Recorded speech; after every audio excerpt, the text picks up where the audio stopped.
కాళేశ్వరంపై కక్ష. నమస్తే తెలంగాణలో రాసిరు ఏంటంటే కాళేశ్వరం మీద రేవంత్ రెడ్డి కక్ష కట్టిండట. ఎట్లా? మార్చి నుంచి ప్రాజెక్టు కిస్తీ కట్టని కాంగ్రెస్ ప్రభుత్వం అట.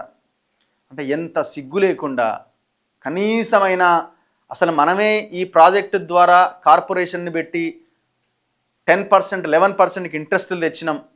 ప్రతి సంవత్సరానికి 13,000 కోట్ల ఈఎంఐ 12 సంవత్సరాల టెన్యూర్లో కట్టాలి.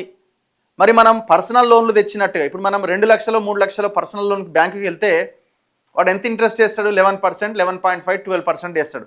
అంత పెద్ద మొత్తంలో ఇంట్రెస్ట్కి వేలాది కోట్ల రూపాయలని, దాదాపు 70-80 వేల కోట్ల రూపాయలని వీళ్ళు అప్పుగా తెచ్చారు. కేంద్ర ప్రభుత్వ సంస్థలు కూడా ఇచ్చినాయి. రూరల్ ఎలక్ట్రిఫికేషన్ కార్పొరేషన్ కానీ, పిఎఫ్సి పవర్ ఫైనాన్స్ కార్పొరేషన్ నుంచి కానీ, నాబార్డ్ నుంచి కానీ వాళ్ళు కూడా అప్పించారు. పంజాబ్ కన్సార్షియం అని ఇట్లా రకరకాల ప్రైవేట్ బ్యాంకులు కూడా అప్పించినాయి. అన్నీ కూడా 8.5 నుంచి 11% ఇంట్రెస్ట్కి తీసుకొచ్చినారు. సిగ్గు లేకుండా ఇప్పుడు ఏమంటారు అంటే కిస్తీలు కట్టుడు స్టార్ట్ అయింది. అసలు కాళేశ్వరం మీద అప్పు తెచ్చిన దానికి కిస్తీ కడతలేరు, దానివల్ల ఇబ్బంది అవుతుందని చెప్తున్నారు. ఎవరు? టీఆర్ఎస్ వాళ్ళు. ఇది కేసీఆర్ పత్రిక నమస్తే తెలంగాణ మాట్లాడుతున్నది. కొంచెమైనా సిగ్గుందా వీళ్ళకి? ఈ ప్రాజెక్టు టోటల్గా ఇది అక్రమ ప్రాజెక్టు, దీంట్లో మొత్తం అవినీతి కోసమే కట్టిన project. Already Medigadda కుంగింది.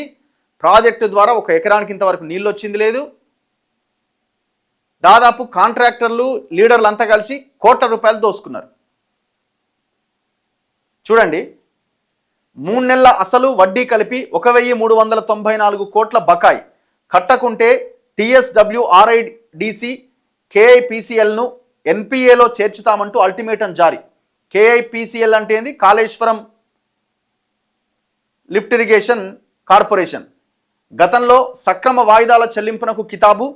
కాళేశ్వరానికి A grade category ఇచ్చిన REC. తాజాగా కాంగ్రెస్ సర్కార్ నిర్లక్ష్యంతో తాకీదులు. తెలంగాణను డిఫాల్టర్గా చూపుతామని హెచ్చరిక. సిగ్గు శరం ఏమి కొంచెం కూడా లేదు. చూడండి, ఎవడు కట్టాలా?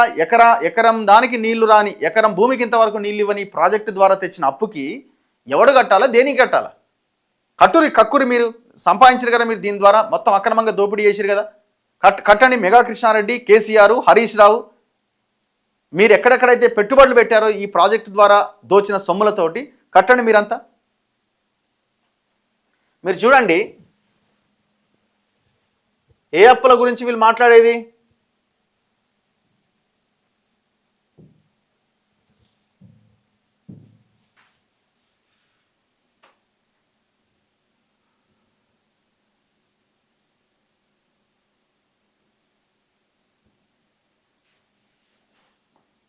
ఇగో వీళ్ళు తెచ్చిన లోన్లు చూడండి ఒక్కసారి. వీళ్ళు తెచ్చిన లోన్లు చూడండి. టెన్యూర్ ఎంత? 12 ఇయర్స్లో కట్టాలి. ఇదంతా కూడా 12 ఇయర్స్లో కట్టాలి. యూనియన్ బ్యాంక్ ఆఫ్ కన్సార్షియం నుంచి 7,400 కోట్లు తెచ్చిరు. ఎంతకి ఇంట్రెస్ట్? 8.25 rate of ఇంట్రెస్ట్కి. మీరు ఇక్కడ చూడండి. ఇంకా పవర్ ఫైనాన్స్ కార్పొరేషన్, ఇప్పుడు వాళ్ళు చెప్తున్నారు కదా power finance rural electrification corporation notice ఇచ్చిందని. వాళ్ళ దగ్గర నుంచి PFC లోను 12,796 కోట్ల లోన్ తెచ్చిరు. ఎంతకి? 9.20 rate of interest, 9.45 rate of interest, 10.41 rate of interest.